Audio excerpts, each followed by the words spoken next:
ഗുരുവായൂർ പടിഞ്ഞാറേ നടയിൽ പൈപ്പ് പൊട്ടി കുടിവെള്ളം പാഴാകുന്നു. ക്ഷേത്രത്തിലേക്കുള്ള നടപ്പുര ആരംഭിക്കുന്നയിടത്താണ് പൈപ്പ് പൊട്ടിയത്. സ്ഥിരമായി വെള്ളം ഒഴുകി ഈ ഭാഗത്തെ റോഡ് തകർന്ന സ്ഥിതിയിലാണ്. ദർശനത്തിനെത്തുന്നവരടക്കമുള്ളവർക്ക് പരന്നു കിടക്കുന്ന ചെളിവെള്ളത്തിൽ ചവിട്ടി വേണം നടക്കാൻ. സ്ഥിരമായ വെള്ളക്കെട്ട് മൂലം ഇവിടെയുള്ള വ്യാപാരികളും ദുരിതത്തിലാണ്. ജല അതോറിറ്റിയുടെ കുടിവെള്ള വിതരണം ആരംഭിച്ചാൽ പടിഞ്ഞാറേ നട ചെളിക്കുളമാകുന്നതാണ് ആഴ്ചകളായുള്ള അവസ്ഥ.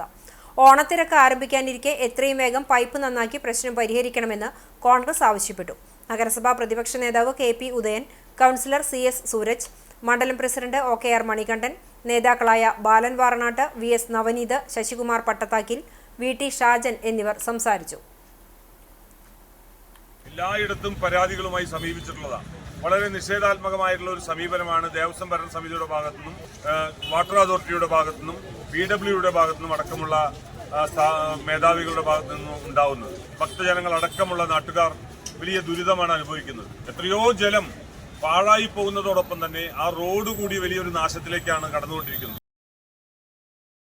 ഇനിയുമേറെ ഭക്തജനങ്ങളെ ഇത്തരത്തിൽ ദുരിതത്തിലാക്കിയിട്ടാണ് മുന്നോട്ട് പോകാൻ ഭരണാധികാരികൾ തുനിയുന്നതെങ്കിൽ ആ പ്രദേശത്തടക്കം ഞങ്ങൾ പ്രതിഷേധ സമരവുമായി രംഗത്തേക്ക് ഇറങ്ങേണ്ടി വരും. നാടിന്റെ ജനങ്ങളുടെ സുരക്ഷിതത്വവും അവരുടെ സഞ്ചാര സ്വാതന്ത്ര്യവും ഭക്തന്മാരുടെ സുരക്ഷിതത്വമാണ് ഞങ്ങളുടെ ലക്ഷ്യമെന്ന് വളരെ വിനയത്തോടു കൂടി ഈ സന്ദർഭത്തിൽ പറയുകയാണ്.